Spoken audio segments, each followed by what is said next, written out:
Assalamualaikum warahmatullahi wabarakatuh. Halo teman-teman semuanya, kembali lagi bersama saya Maila Salsabila dengan NPM 022723111019.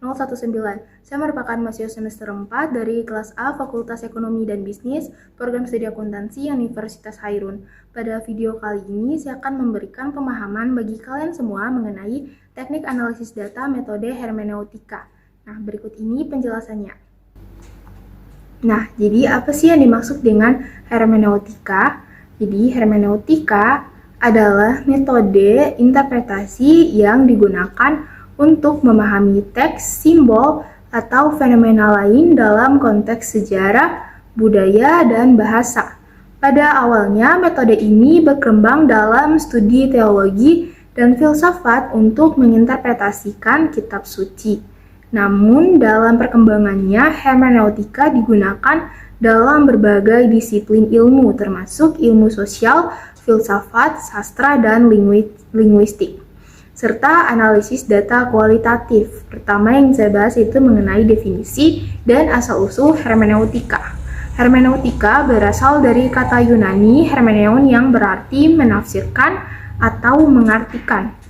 Filsafat hermeneutika berfokus pada pemahaman makna, terutama dalam hubungan antara subjek dan teks. Nah, yang kedua yaitu mengenai prinsip dasar hermeneutika. Hermeneutika bukan sekedar menafsirkan teks secara literal, tetapi berusaha untuk menggali makna yang lebih mendalam di balik teks, simbol, atau fenomena sosial. Prinsip dasar dari metode hermeneutika meliputi pertama yaitu konteks historis. Makna suatu teks atau fenomena hanya dapat dipahami dalam konteks sejarah, budaya, dan sosial di mana ia muncul.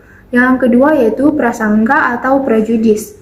Menurut Gadamer, setiap pemahaman selalu didasarkan pada prasangka atau asumsi awal yang dimiliki oleh pembaca atau peneliti. Prasangka ini dapat membantu atau menghalangi pemahaman, namun tidak dapat dihindari. Selanjutnya yaitu lingkaran hermeneutik. Pemahaman tentang keseluruhan teks bergantung pada pemahaman bagian-bagiannya, dan pemahaman bagian-bagian bergantung pada pemahaman keseluruhan. Nah, proses ini terus berulang dalam lingkaran pemahaman. Selanjutnya yaitu dialogis. Pemahaman adalah hasil dari interaksi antara pembaca atau peneliti dan teks. Ada semacam dialog yang terjadi antara apa yang dikatakan oleh teks dan apa yang dipikirkan oleh pembaca. Nah, selanjutnya yaitu mengenai langkah-langkah hermeneutika dalam analisis data. Dalam penelitian kualitatif, teknik hermeneutika digunakan untuk memahami makna data yang tidak dapat dijelaskan secara kuantitatif. Berikut adalah langkah-langkah yang biasanya diterapkan dalam analisis data dengan metode hermeneutika. Pertama yaitu menentukan konteks. Memulai dengan memahami konteks historis, budaya, dan sosial dari teks atau fenomena yang akan dianalisis. Konteks ini penting karena membantu mengungkapkan latar belakang yang mempengaruhi makna teks. Nah, langkah kedua yaitu identifikasi prasangka atau asumsi awal. Peneliti harus menyadari prasangka atau asumsi awal yang mereka miliki terkait dengan data. Asumsi ini dapat mempengaruhi cara mereka memahami teks atau fenomena. Penting untuk bersikap terbuka dan kritis terhadap prasangka tersebut. Langkah ketiga yaitu analisis teks secara mendalam. Peneliti membaca teks atau data secara mendalam dengan fokus pada detail dan struktur bahasa yang digunakan. Peneliti tidak hanya melihat apa yang dikatakan secara eksplisit, tetapi juga berusaha memahami makna tersembunyi, metafora, atau simbol yang digunakan. Nah, langkah keempat yaitu lingkaran hermeneutika. Proses ini melibatkan perpindahan antara memahami keseluruhan teks dan memahami bagian-bagiannya. Setiap kali peneliti membaca teks, pemahaman mereka tentang bagian-bagian tertentu dapat mempengaruhi cara mereka memahami keseluruhan teks dan sebaliknya. Nah, yang kelima yaitu proses interpretasi berulang. Setelah melakukan interpretasi awal, peneliti mungkin akan kembali ke teks untuk memperdalam pemahaman mereka. Proses ini berlangsung secara berulang, di mana pemahaman terus berkembang seiring dengan refleksi analisis yang lebih dalam. Nah, langkah ke-6 yaitu menyusun makna akhir. Setelah proses interpretasi yang berulang, peneliti menyusun pemahaman yang lebih mendalam dan menyeluruh mengenai makna data. Hasil akhir dari analisis hermeneutika adalah penafsiran yang bermakna, bukan sekedar deskripsi teks. Nah, selanjutnya yang keempat yaitu mengenai penerapan hermeneutika dalam penelitian sosial. Metode hermeneutika banyak digunakan dalam penelitian sosial dan budaya, terutama ketika peneliti ingin menggali makna di balik pengalaman manusia, fenomena sosial, atau teks. Beberapa contoh penerapannya dalam pertama, penelitian teks suci atau literatur. Menafsirkan kitab suci, novel, atau karya sastra lainnya untuk memahami makna yang tersembunyi di balik teks. Selanjutnya yaitu wacana sosial dan politik. Menafsirkan wacana atau pidato politik dengan melihat bagaimana bahasa dan retorika digunakan untuk membentuk pemahaman publik. Selanjutnya yaitu studi budaya. Memahami simbol-simbol budaya, tradisi, dan nilai-nilai masyarakat melalui analisis naratif atau cerita yang dihasilkan oleh kelompok tertentu. Selanjutnya yaitu penelitian psikologi atau fenomenologi. Hermeneutika digunakan dalam penelitian psikologis untuk memahami pengalaman subjektif individu, serta dalam fenomenologi untuk menggali esensi pengalaman manusia. Nah, berikutnya yang ingin saya bahas yaitu mengenai kelebihan dan kelemahan metode hermeneutika. Kelebihan metode hermeneutika yang pertama yaitu pendekatan holistik dan kontekstual. Hermeneutika menawarkan pendekatan yang holistik dalam memahami teks atau fenomena sosial dengan mempertimbangkan keseluruhan konteks historis, sosial, budaya, serta subjektivitas peneliti. Ini memungkinkan pemahaman yang mendalam karena analisis tidak hanya berfokus pada aspek-aspek yang terpisah, melainkan juga menyelami konteks yang melingkupi makna teks. Selanjutnya yaitu penekanan pada konteks. Makna teks tidak bisa dipisahkan dari konteksnya.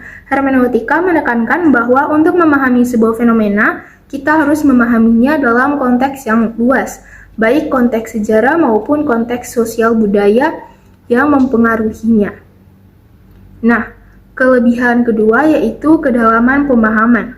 Pemahaman lebih mendalam dibandingkan dengan metode analisis kuantitatif yang cenderung generalisasi.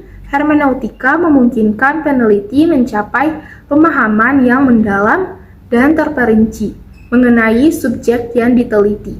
Hermeneutika berusaha mengungkapkan makna tersembunyi, nuansa, dan dimensi simbolis yang terkandung dalam teks atau fenomena. Selanjutnya yaitu pengungkapan makna tersembunyi. Hermeneutika menafsirkan di balik permukaan teks, memperhatikan dimensi simbolis dan metaforis yang seringkali terlewat dalam analisis yang lebih deskriptif. Kelebihan ketiga yaitu fleksibilitas dalam penggunaan. Berbagai disiplin ilmu hermeneutika dapat digunakan dalam berbagai disiplin ilmu seperti filsafat, teologi, sastra linguistik, studi budaya, dan ilmu sosial. Hal ini karena metode ini cocok untuk berbagai jenis teks termasuk tulisan suci, karya sastra, pidato politik, dan fenomena sosial budaya. Selanjutnya ada adaptasi dalam penelitian kualitatif. Hermeneutika dapat digunakan dalam berbagai jenis penelitian kualitatif seperti penelitian naratif, fenomenologi, atau bahkan studi kasus yang berfokus pada pemahaman perspektif subjektif seseorang. Nah, kelebihan keempat yaitu pengakuan atas pengaruh subjektivitas. Mengakui prasangka atau prejudis. Berbeda dengan metode positivistik yang mengharuskan objektivitas penuh, hermeneutika mengakui bahwa peneliti membawa prasangka atau asumsi tertentu dalam proses pemahaman. Pengakuan ini membantu peneliti menjadi lebih sadar akan bias mereka sendiri dan bagaimana hal tersebut mempengaruhi interpretasi, sehingga memungkinkan refleksi kritis selama proses analisis. Selanjutnya, proses yang dialogis. Hermeneutika memahami bahwa pemahaman adalah hasil dari dialog antara teks atau fenomena dan peneliti. Ini memungkinkan peneliti untuk secara aktif terlibat dalam interaksi dengan data, menciptakan proses interpretasi yang lebih dinamis. Nah, kelebihan kelima yaitu lingkaran hermeneutik sebagai proses terbuka. Pendekatan iteratif dengan konsep lingkaran hermeneutik, pemahaman terhadap teks berkembang secara bertahap melalui perpindahan antara bagian-bagian teks dan keseluruhan teks. Ini menghasilkan pemahaman yang lebih kaya dan berkembang secara bertahap seiring dengan analisis yang terus-menerus. Selanjutnya yaitu fleksibilitas dalam interpretasi berulang.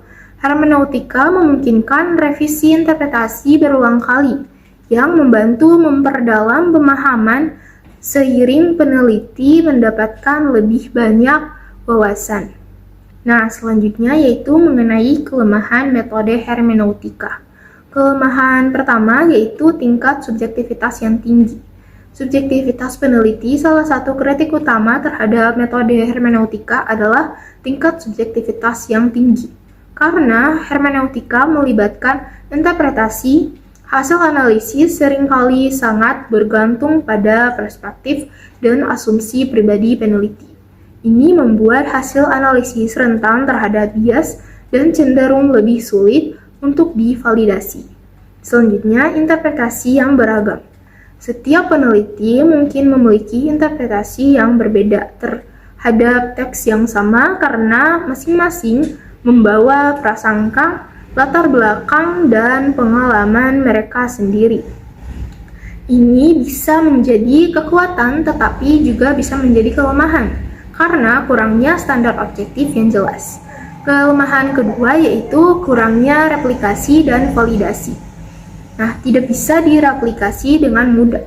Hermeneutika tidak dirancang untuk menghasilkan hasil yang dapat direplikasi seperti dalam metode ilmiah kuantitatif. Proses pemahaman yang mendalam dan interpretatif membuat sulit bagi peneliti lain untuk menghasilkan hasil yang sama dengan mengikuti langkah-langkah yang sama, karena interpretasi selalu bersifat subjektif. Selanjutnya, keterbatasan validitas. Hasil dari penelitian hermeneutika sulit untuk divalidasi melalui metode tradisional yang berbasis pada standar objektivitas ilmiah. Karena interpretasi bervariasi antar peneliti, sulit untuk membuktikan secara objektif apakah suatu interpretasi benar atau tidak. Nah, kelemahan ketiga yaitu keterbatasan dalam generalisasi. Tidak bisa digeneralisasikan karena hermeneutika menekankan pada konteks spesifik dan interpretasi individual. Hasil analisis tidak dapat dengan mudah digeneralisasikan ke populasi atau situasi lain. Ini berbeda dengan penelitian kuantitatif yang bertujuan untuk menghasilkan temuan yang dapat digeneralisasi. Selanjutnya, kontekstualisasi yang ekstrim. Hasil analisis hermeneutika sangat bergantung pada konteks tertentu, misalnya sejarah, budaya, bahasa. Oleh karena itu, penemuan dalam suatu konteks tidak selalu relevan dalam konteks lain. Nah, kelemahan keempat yaitu proses yang memakan waktu dan rumit. Analisis yang kompleks dan memakan waktu. Proses analisis hermeneutika seringkali panjang dan berulang-ulang karena peneliti harus kembali berkali-kali ke teks untuk mendalami makna. Ini bisa menjadi kelemahan, terutama dalam penelitian dengan batasan waktu dan sumber daya. Selanjutnya yaitu keterbatasan kuantifikasi. Hermeneutika sulit dikombinasikan dengan metode yang berbasis pada pengukuran atau kuantifikasi, karena fokusnya bukan pada data numerik atau statistik, melainkan pada makna yang bersifat kualitatif. Nah, kelemahan kelima yaitu ketergantungan pada keterampilan peneliti. Pertama, kemampuan interpretasi. Metode hermeneutika sangat bergantung pada kemampuan interpretatif peneliti. Peneliti yang kurang berpengalaman atau tidak terlatih dalam hermeneutika mungkin kesulitan dalam menghasilkan interpretasi yang bermakna dan valid. Selanjutnya, keterampilan analitik dan reflektif. Peneliti harus memiliki keterampilan analitik yang mendalam dan kemampuan refleksi kritis untuk mampu mendeteksi makna-makna tersembunyi dan menghindari bias dalam interpretasi. Jika keterampilan ini kurang, kualitas hasil penelitian bisa terganggu. Nah, selanjutnya yaitu mengenai perbandingan hermeneutika dengan metode lain. Hermeneutika versus fenomenologi. Keduanya berfokus pada pemahaman pengalaman manusia. Namun, fenomenologi lebih berupaya memahami esensi pengalaman subjektif tanpa prasangka. Sementara hermeneutika mengakui keberadaan prasangka dan interpretasi. Nah, yang kedua yaitu hermeneutika versus analisis wacana. Analisis wacana berfokus pada penggunaan bahasa dalam konteks kekuasaan dan politik, sedangkan hermeneutika lebih berfokus pada pemahaman makna teks secara mendalam dalam konteks budaya dan sejarah. Nah, berdasarkan apa yang saya jelaskan sebelumnya, dapat disimpulkan bahwa hermeneutika adalah alat analisis yang kuat dalam penelitian kualitatif, terutama ketika peneliti ingin memahami makna mendalam di balik teks, fenomena sosial, atau simbol-simbol budaya.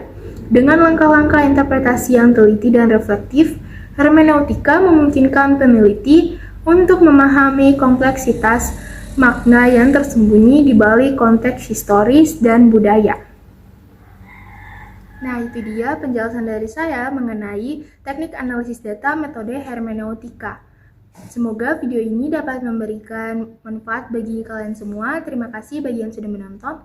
Jangan lupa untuk klik tombol like, comment, share, dan subscribe. Sekian dari saya. Wassalamualaikum warahmatullahi wabarakatuh.